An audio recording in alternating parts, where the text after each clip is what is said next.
basically, this is the Addiction Recovery Skills Workbook. It's by Dr. Suzette Glassner Edwards, and it uses like different scientific therapies and ideas to help people stay motivated. It's a recovery skills workbook. So the idea is that the more recovery capital that you get, the more you will be ready to handle the hard times. So a lot of times in early recovery, there's like a honeymoon phase, of course, and there's a phase where there's a lot of energy, but then life will happen. There'll be some sort of financial issue. There'll be some sort of relationship issue. We'll lose somebody, and that's usually when relapse happens. So what you want to do is you want to really take the honeymoon phase, or the time where we have a relative amount of energy and things are going well. When we have that state of flow, we don't want to just check out. What we want to do is we want to build ourselves up as much as possible, build as much recovery capital as much as possible, so that when the rainy days come, we have enough stored away to weather that storm. And so the more tools that we learn, the better. This book in particular, I think the way we'll end up going through it is that we will go over topics that are pertinent to what we're going through at the time. So one of the topics I wanted to go over today is staying one step ahead of relapse, which is page 198 in this book. And I'm going to send you all copies of this book, but this is helpful because I think one of the things that we have been able to witness is how somebody who's doing really good, going to meetings, really positive, really a joy to be around, how step by step the disease of addiction can just insidiously come in the back door. So much so that we're like trying to figure out, is this person using or not, for days to weeks before it really comes to head. And so one of the things that it says in this book is that once you find out what triggers you and makes you vulnerable, that you have an incredible advantage in your recovery. So once you find out what triggers you, whether that be shame, whether that be going around certain types of people, whether that be free time, whatever it is, once you find out what makes you vulnerable, now you've got a playbook of what you need to do. One of the suggestions they have here is they say for at least the first 6 months of recovery, one of the best ways to stay ahead of potential relapse is to just sit down and start each week and think, are there any potentially stressful situations coming up in the weeks to come? Are there any of those vulnerable points? Are there any of those triggers that are coming up in the next week? I know we go over that sometimes in this meeting, like we go around and try to anticipate any difficult times coming up and try to review the week past and see if there was any difficult times that have happened. And so by doing that, then we can potentially plan for those things. And these can be family related. So with the holidays coming around, spending more time with family. It could be people that are using substances, and it might not be people that are using substances. It might be people that are substance free, but just interacting with them maybe brings some things up that then makes us want to use substances. If we can become aware of those things, that's what separates people that are successful versus people that are not successful. These also can be work-related things that might come up in a week or two. So part of going to work is dealing with a lot of different personalities, a lot of different dynamics with people, and that can lead to stress, or that can lead to boredom, or that can lead to a lot of things that may be potential weak points for us. So knowing about those, being aware of those, and learning how to problem solve those are really important. So you want to identify those, and then also identify how you're going to manage those ahead of time. And then a good way to start thinking about it is like visualizing how you're going to work through a certain situation. And then also like at the home, thinking about, are there people in the home that are going to be difficult for me to interact with? And then figuring out and visualizing, well, what am I going to do? How am I going to handle that situation? Um, One of the easiest ways that everybody can deal with a situation is just leave or to avoid that situation.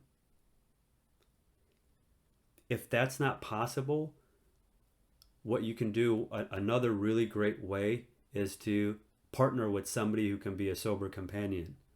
So let's say there's a really difficult person in the house, connecting with somebody that's not difficult and that's strong in their recovery and kind of being with them in the presence of that difficult person. Or if you got to go home for a family, whatever, bringing a sober companion with you and not being alone with the family, like having them with you so you're not the other, so you're able to have some individuality, so you're able to kind of be and do what's best for you. um, and those are some really great opportunities. um, and then also recognizing signs of trouble. So so one thing is staying ahead of relapse by looking, is there anything that's going to be coming up in the next week that's going to be a vulnerable point or a trigger point? But then also the second section here on the same page is knowing when to see signs of trouble. There's always a point where we're just like, screw it, and then off to the races. But prior to that, there's a lot of signs of trouble that can occur where we can absolutely bounce back from if we recognize them and do something about them. And that's just a tried and tested thing. We'll see that in our own lives, and as we sponsor other people, we'll see that in their lives, or work with other people, we'll see that in their lives. So it's not just about uh, behaviors, but about a mindset. So it's not just about avoiding situations or going to meetings, but also recovery is about having a strong mindset. So when your mindset wavers, as your strength goes up and down, as your motivation goes up and down, you may find yourself slipping or losing that recovery mindset. You might start seeing yourself thinking two ways about something, like kind of wanting to do it, but then also kind of thinking it's lame, or kind of wanting to engage in something, but at the same time, kind of not wanting to.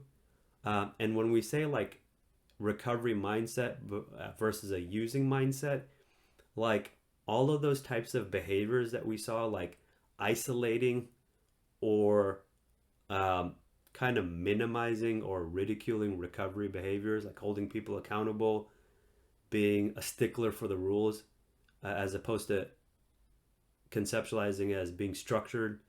Um, all of those things are really good signs that, like, mentally we're not in that right mindset, not in a recovery mindset, but more so a using mindset. So isolating, not going to meetings, not really um, valuing structure and accountability, but more so looking at it as like a personal issue, like somebody's personally attacking. All right, and the last thing I'm going to go over is they have an exercise 11.1, that you can look over when I send you this. It has a list of warning signs that you can identify with. Again, all of recovery is like, if it applies to you, use it. If it doesn't apply to you, let it fly. There's no one source of all truth where you're going to hear everything that applies to you. But of course, what we want to do is try to take good from everywhere we can possibly get it. So some of the things that it says here is, for the warning signs of relapse, some of them are, number one is stopping or cutting back on your attendance in meetings or therapy or counseling or those things that are good for you. It also mentions here isolating yourself. It also mentions here placing yourself in risky situations. This happens where we're like, I'm not going to use, I feel strong about not using, but I'm going to put myself in this risky situation. Sometimes our mind can't wrap itself around using, but our mind can wrap itself around sort of playing close to the edge. And it's almost like the disease slowly taking a step by step back to where we were going. Another one is blaming other people for your problems, not taking responsibility for our problems. That's a huge one. That's a really big one. Um, here's one that doesn't really seem intuitive. Having few activities that are fun or enjoyable. So when we get into this point where we're like working all the time or doing a type of service that's fulfilling or but not necessarily but still stressful, um, if we don't include within our schedule and time activities that are enjoyable, fun, or allow us to sort of unwind, that can be problematic as well. Um, and there's a whole host of rules like neglecting responsibilities such as paying bills, doing household tasks, taking care of loved ones, getting to work or school. Um, these are really great warning signs to see within ourselves and then also to see within other people. And once we're able to kind of get these concepts down, these are the concepts that make us, that distinguish us as being skilled in recovery versus not skilled in recovery. And that's all this is in the end of the day. When we relapse, it's not a failure, it's just a signal that we have yet to master the skills of recovery yet. So every time we come back to it, we just focus on applying and strengthening those skills of recovery over and over again, and that's how we find success.